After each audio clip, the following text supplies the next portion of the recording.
Sahana Vavadu, Sahano Bhunaktu, Sahaviryam Karavavahai, Tejasvinavadhidamastu ma Vidyushavahai. Om Shanti Shanti Shanti.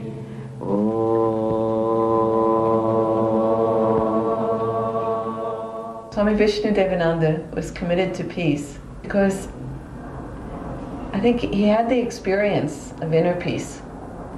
And from his point of view, inner peace was no different from outer peace. At first we have to find inner peace, inner light, then only we can have external peace and external light. He started centers, he trained teachers, he went places, he went beyond what the law, what the man-made law states about boundaries and about that. We all think that. We think that the birds can fly, why can't we? He did it.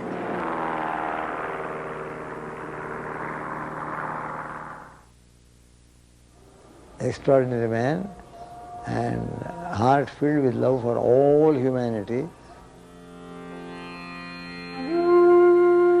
Swamiji was full, it had the strongest will imaginable, but with that vision of unity.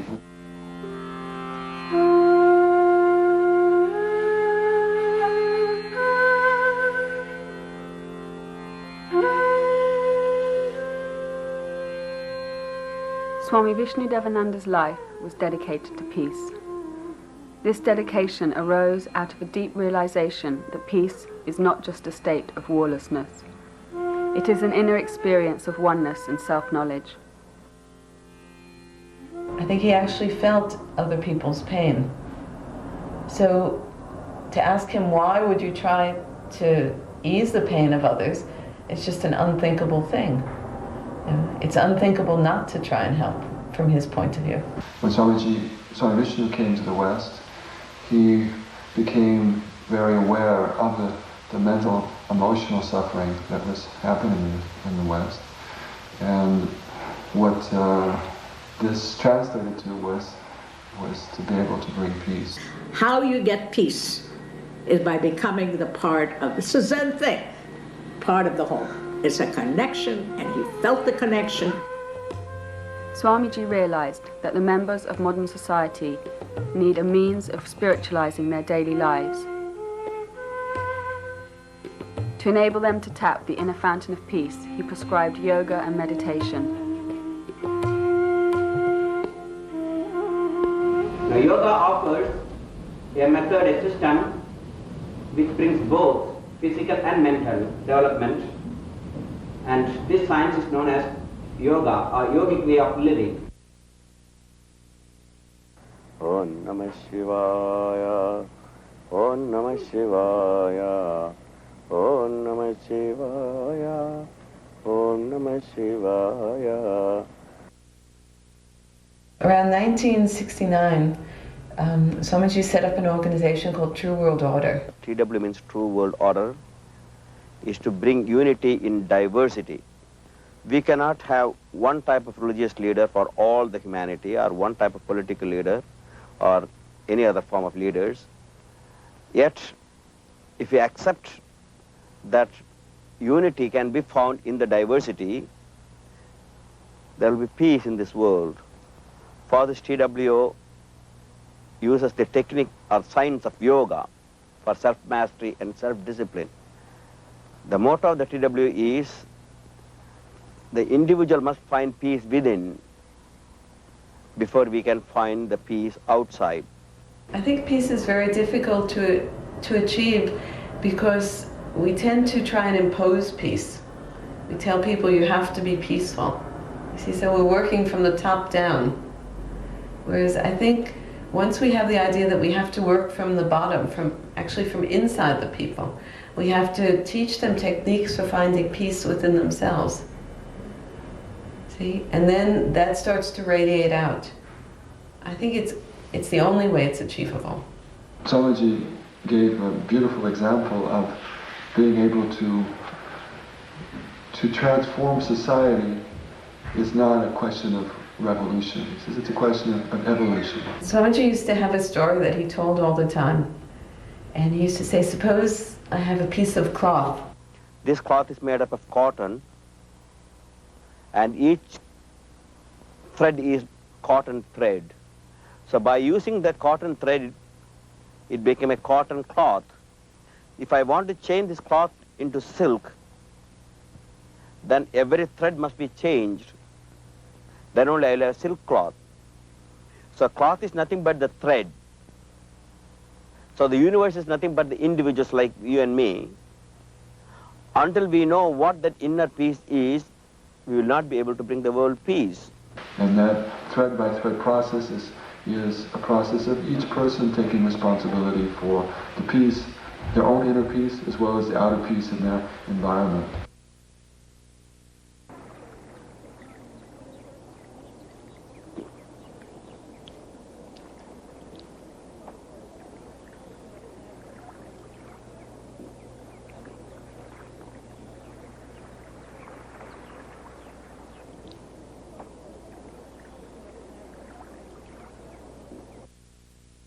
The first program of the True World Order was the Shivananda Yoga Teachers Training Course, which has as its stated purpose to train the future leaders of the world in techniques for finding peace.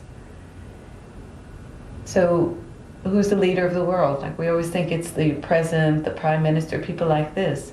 But actually, everyone can be a leader. Right? Anyone who has a certain experience can teach other people that experience. Swamiji felt that if the people running the world had the means to undertake the inner journey, they would fight the only war worth fighting, the one with one's own mind. The yoga means union between the individual and the supreme, and there are several definitions are there. Main definition is union between the individual and the supreme. Other definition is yogas chitta vritti nirodha. Raja Yoga says yogas chitta vritti nirodha. Yoga is controlling and subjugation of the mental modifications. Modifications are something like the waves, the ocean and the waves. The ocean is made up of water, but waves also made up of water.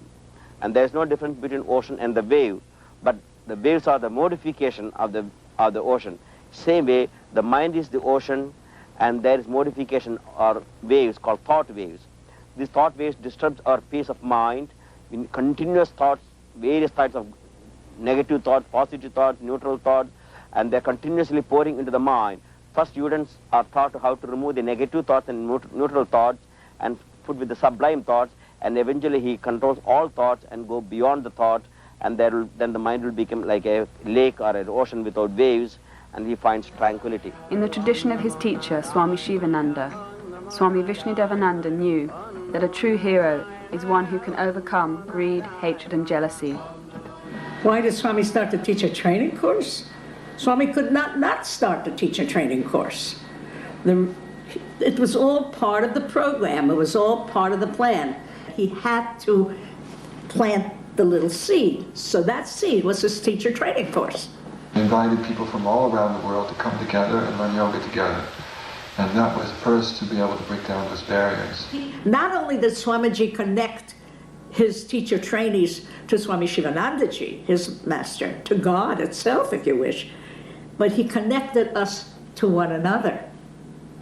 Because when we were in yoga camp with the teacher trainees, or with Dren, or with Dr. Teitelbaum, or with Swami Sharadanandaji, you've got more flavors than Baskin-Robbins. I mean, they are people from every part of the world. This summer I was up in Canada. We had 143 teacher trainees from every part of the earth. I happened to be teaching one of the exercise classes. There's a guy lying on the floor. He's got a t-shirt on. I like to read the t-shirt when I'm teaching a class. He had a t-shirt on that said, Shivananda Yoga, Beirut, Lebanon. And I've seen a lot of stuff, but I freaked. Swamiji started the first yoga teachers training course in 1969. Swamiji started giving the course in Valmarana in Quebec, and now we have several courses a year in Quebec, in Bahamas, 2 in India, in California, New York, Israel, South America. Right, so we train people from all over the world, all walks of life, all different types of people.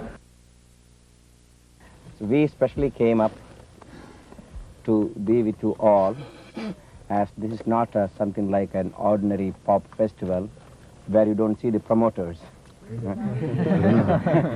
They are somewhere, collected the money behind and then gone, you know.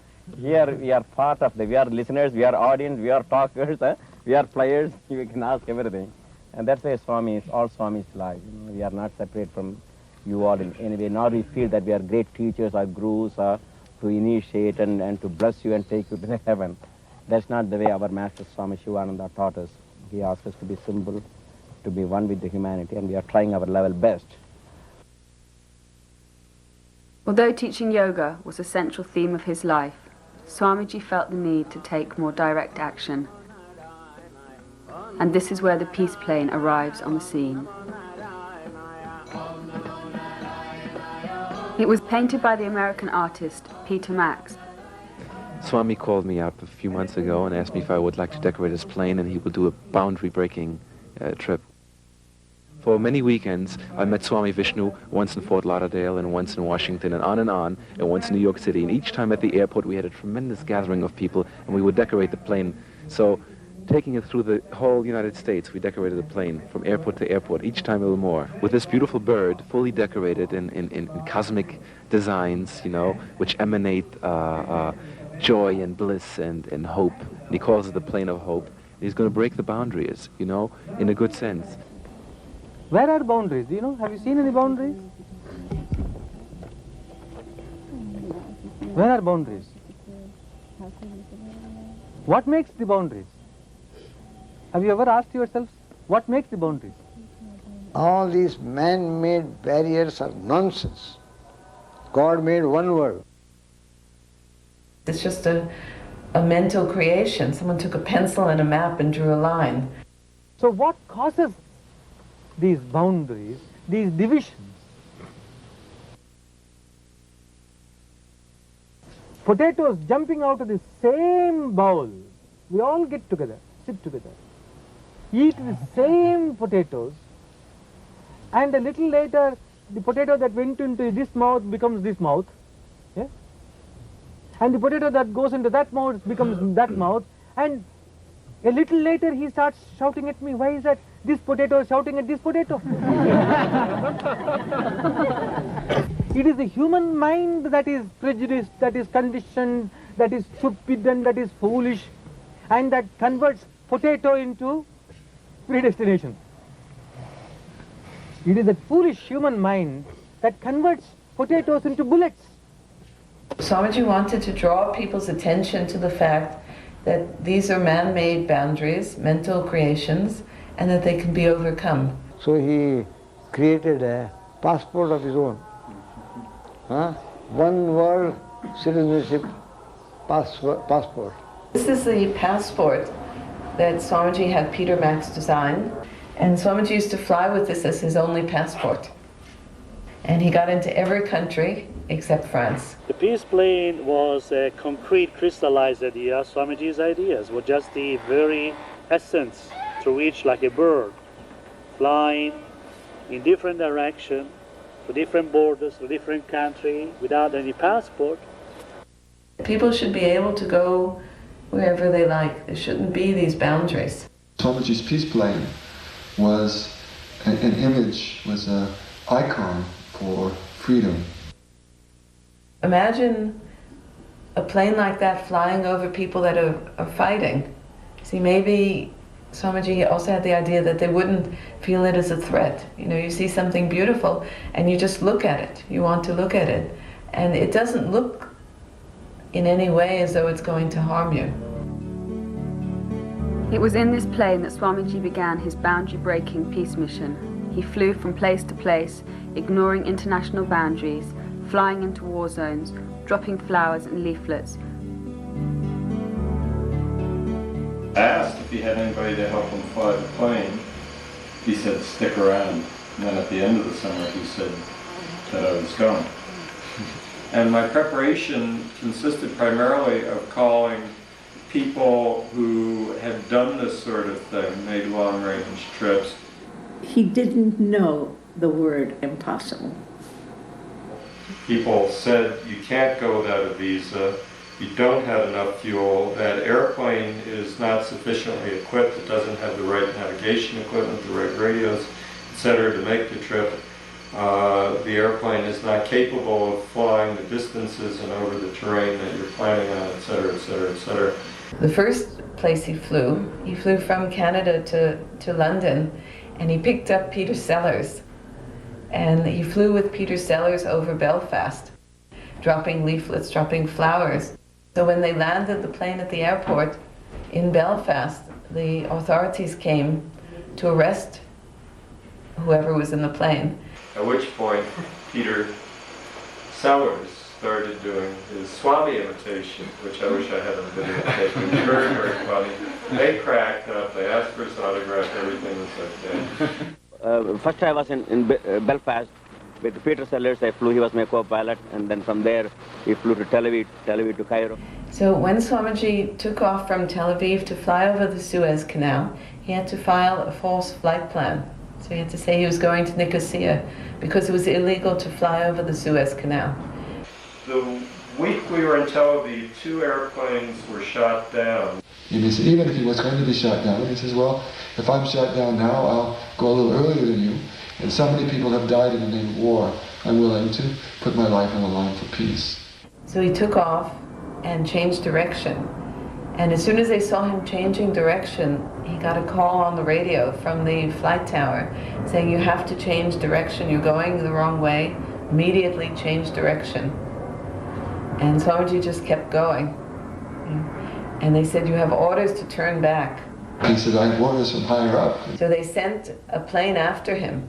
He was flying not very far away. I mean, the wingtips were maybe that far, like Blue Angels or something. Then he went like this, which was pretty clear. And Swamiji gave me a flower to hold up. It was a rose. So I held that up, and the guy goes like this. And he swoops under the Swami's side.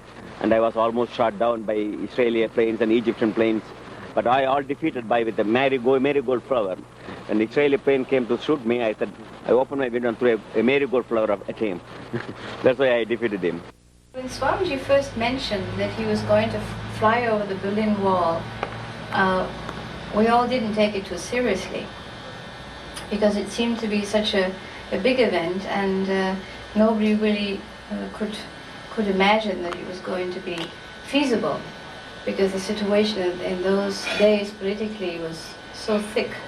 The world is in topsy-turvy condition, and our leaders are taking us to bring the ultimate destruction of this planet Earth. So we are just demonstrating to draw the attention of the humanity. But do you actually think anyone will take very much notice? That's exactly we are trying to show, because many people try to draw the attention of the humanity by violence, by bombing, by terrorists blowing up the houses, etc. But we are trying to show by peaceful means. This weekend, Swami Vishnu plans to risk his own life to show how much he's in earnest about peace. He'll fly this microlight aircraft across the symbolic front line of East and West, the Berlin Wall.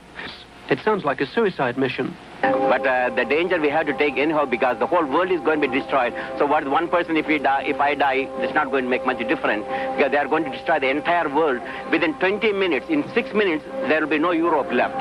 20 minutes, the entire planet is gone, 90% of the population. Do you expect to survive that trip across the border yourself? If I survive, I'm fine. If I am not survive, because I'm going a little earlier, and you will follow me later on. People will obviously be entertained by what you're doing, but in the end, don't you think they'll dismiss you as some sort of crank? Well, that's what, when the people bomb the houses, bomb embassies, and destroy the planes, etc., and bring the bomb, then it's not crazy. When I bring flowers, cross borders with flowers, not with guns, then people call crazy, and they are crazy. I'm not crazy. He used a much smaller plane, an ultralight plane. It can be taken apart and reassembled in a backyard, and requires very little distance to take off.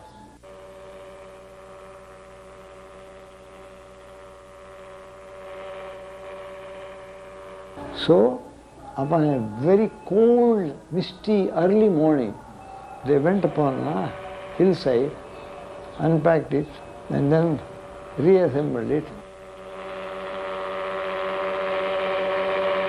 And silently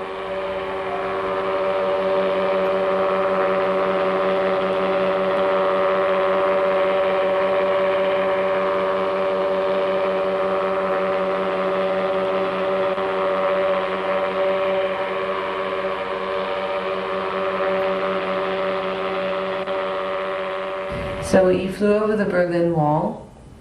Remember that time they were shooting people who tried to go over. He actually flew under the radar. They couldn't see him with the radar. The guards that were posted should have been able to see him, except it turned out that that day was very foggy. He knew he wanted to fly east, so he flew towards the rising sun. And he landed in a field. When this plane landed in a field, some farmer came running, started talking. He gave him some flowers. The farmer pulled him out of the mud, right? Said he would help him, he wouldn't call the police. And Swamiji said, no, you have to call the police, because if the police don't come, if there's no report, then there's no purpose in the mission. The police came, they arrested Swamiji, they started to question him. They sent him back because he said, I have a peace festival going on in West Berlin, I have to rush. So they put him on the S-Bahn, on the local train with a cheese sandwich, and he just arrived on time. After the successful crossing of the Berlin Wall, a telegram was sent out to all major leaders of the world. Quote, Swami Vishnudevananda has today successfully flown over the wall from West to East Berlin in the symbolic bid for world peace. By this mission, he has shown that it is only man-made boundaries that separate East from West, nation from nation, and man from man. Only when we recognize the unity of mankind will there be any hope of universal peace. Serve, love, give, purify, meditate, realize. Be good, do good, be kind, be compassionate. Serve, love, give, purify, meditate, realize. Be good, do good, be kind, be compassionate. Adapt, adjust, accommodate. Bear insult, bear injury, highest sadhana. Adapt, adjust, accommodate. Bear insult, bear injury, highest sadhana. This is his main teachings, and we are following his teachings, and we are trying to bring unity in diversity using the yogic discipline and yogic life. Swami Vishnudevananda's life was a mission in itself. He flew with a mission. He wanted to bring the message of peace to all places. He worked continuously for the greater good of humanity and never missed an opportunity to teach. Whatever he knew, we knew. And because he was generous with his information. His work was an expression of the deep love he had for the entire world.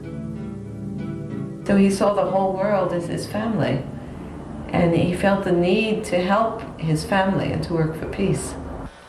Well, it was a great example for us and for all of us as inspiration, as a great world teacher. And I don't think even today you're able to assess how much, how deep his work went. By knowing him, you knew Shivananda. By knowing Shivananda, you knew God. And that was his teaching. And we caught it like the measles. Although he left the body in 1993, the spirit of his message continues to be honored by the Shivananda organization. In the summer of 1999, the Shivananda Yoga organization inaugurated the Swami Vishnudevananda Peace Trail at its headquarters in Valmarin, Quebec, Canada. This was the focal point of the Into the 21st Century Peace Festival. Representatives from many traditions gathered to pay homage to Swamiji's legacy of peace. Have you all seen this before? Or something like it? We wear it because of the four fringes. And this is actually in the Torah, in the Bible.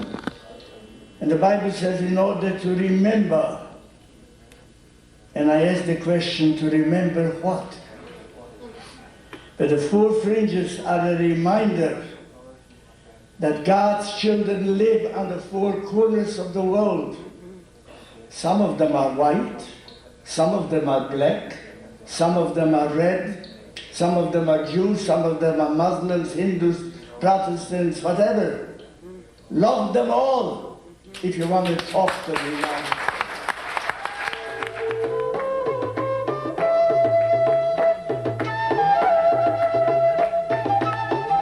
In an array of cultural, racial and religious diversity,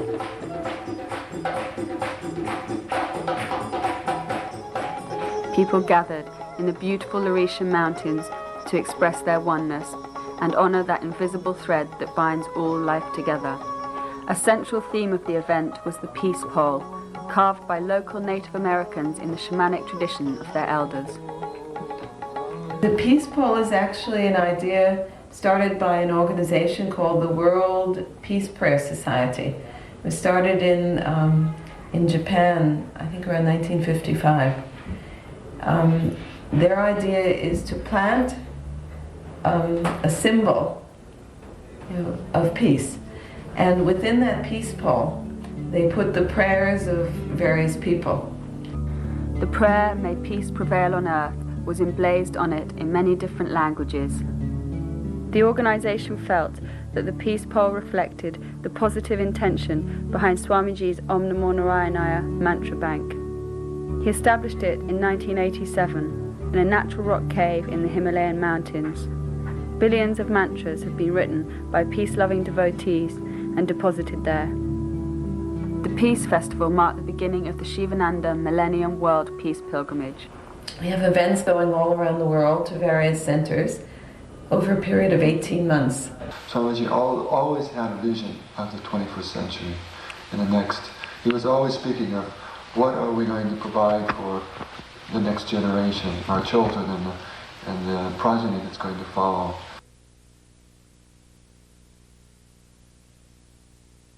We have to have a life which is not merely external, it also must be internal. Inner awakening must take place, because in order to survival of the world is very difficult.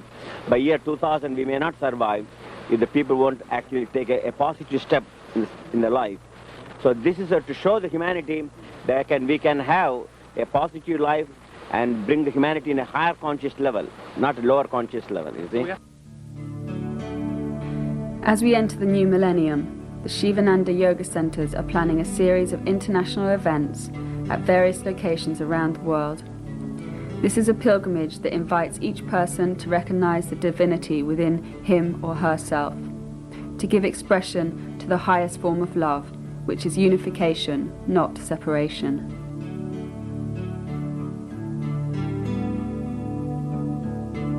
Lokastamasta Sukhino Bhavantu.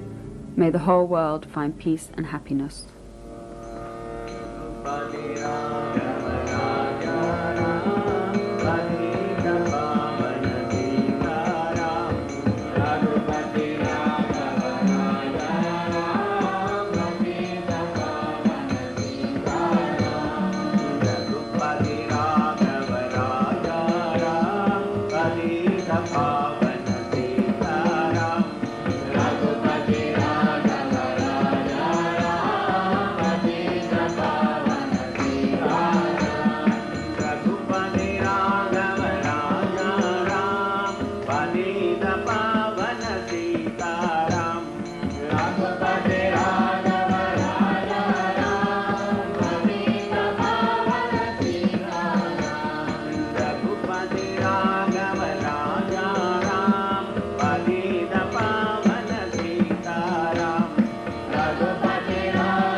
How's the Congress going? Oh, Congress is beautiful. Our staffs are marvelous. Everyone is working hard except Swami Vishnu, who is lying in the hammock and enjoying his life.